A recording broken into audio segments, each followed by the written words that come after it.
എന്തുകൊണ്ടാണ് നമ്മുടെ മക്കൾക്ക് ഒരു സ്ലീപ്പ് റുട്ടീൻ ആവശ്യമായി വരുന്നത്? നിങ്ങൾക്കറിയാമോ?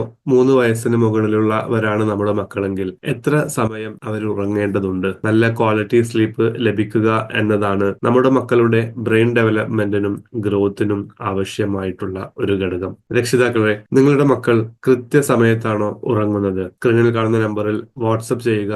അറിയാൻ ആഗ്രഹമുണ്ട്. 3 വയസ്സിന് മുകളിലുള്ള കുട്ടികളാണെങ്കിൽ അവർ 9 മുതൽ 12 മണിക്കൂർ വരെ ഉറങ്ങേണ്ടതുണ്ട്. കാരണം ഉറക്ക സമയത്തിന്റെ പല ഘട്ടങ്ങളിലായിട്ടാണ് ബ്രെയിൻ റിപ്പയർ ചെയ്യുന്നത്, വളർച്ചാ ഹോർമോൺസ് പ്രൊഡ്യൂസ് ചെയ്യുന്നത്, ഇമ്മ്യൂണിറ്റി സ്ട്രോങ് ആവുന്നതും ഈ സമയങ്ങളിലാണ്. ലേറ്റ് നൈറ്റിലുള്ള ടിവിയുടെയോ മൊബൈലിന്റെയോ ഉപയോഗം അവരുടെ ഉറക്കത്തെ വൈകിപ്പിക്കുകയും അത് ബോഡി ക്ലോക്കിനെ കൺഫ്യൂഷൻ ആക്കുകയും ചെയ്യും. നിങ്ങളുടെ മക്കൾ ഉറങ്ങുന്ന സമയത്തും മൊബൈൽ നോക്കുന്നവരാണോ? വാട്സപ്പ് ചെയ്യൂ, അറിയാൻ ആഗ്രഹമുണ്ട്. കുട്ടികളുമായി ബന്ധപ്പെട്ട ഇമ്മ്യൂണിറ്റി, ഹൈഡ്രേഷൻ, സ്ലീപ്പ്, എക്സസൈസ് തുടങ്ങിയ വിഷയങ്ങൾ നിങ്ങൾക്ക് നിങ്ങളുടെ സംശയങ്ങൾ വാട്സപ്പ് നമ്പറിൽ